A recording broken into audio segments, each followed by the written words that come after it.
Good morning. Today is Monday, October the 14th, 2024. Just doing a real estate tapping with you for today. Didn't see any major headlines. Interest rates, are closer to about 6.5%. And, so they're inching back up. But,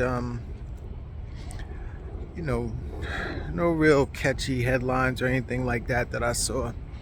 But one thing I've been seeing is that people with rental properties, been seeing sometimes where, they do these videos about what the tenant, did to the property and, how they left it or some type of issues with the tenant.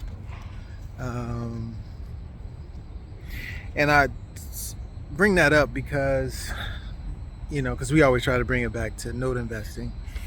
When you create a note and, offer seller financing on the property, you don't have a tenant.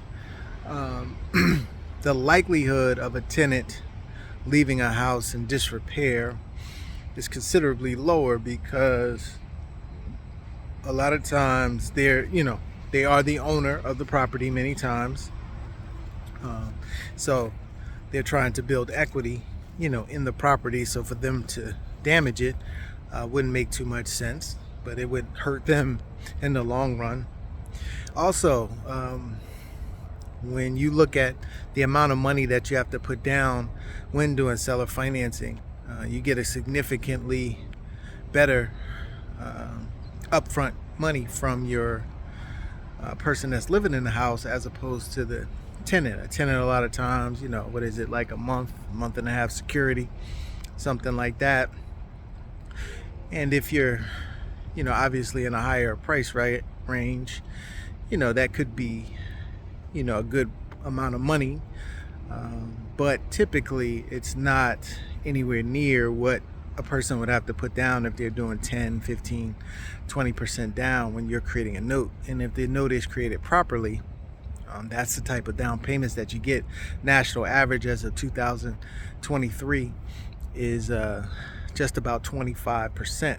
Actually, a little bit over 25%, 26% to be exact. So, and we haven't seen the numbers for 2024 just yet, but we'll see that next year. So, just even on a lower type property, let's just say if you get somewhere between $15,000 to $25,000 on a $100,000 house, what's the likelihood that somebody's going to go in there, after a few years and tear it up? It's not very likely. Obviously, it has happened.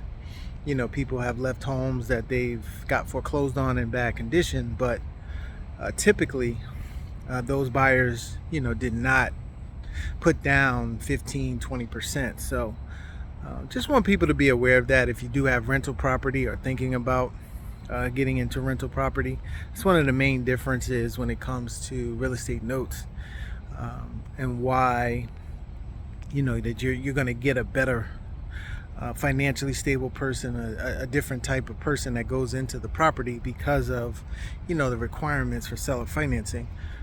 And so just be careful out there. Obviously there are some people out there with rentals, and it's not probably a big portion of people that find themselves in this type of situation where a tenant ruins the property. But I see it.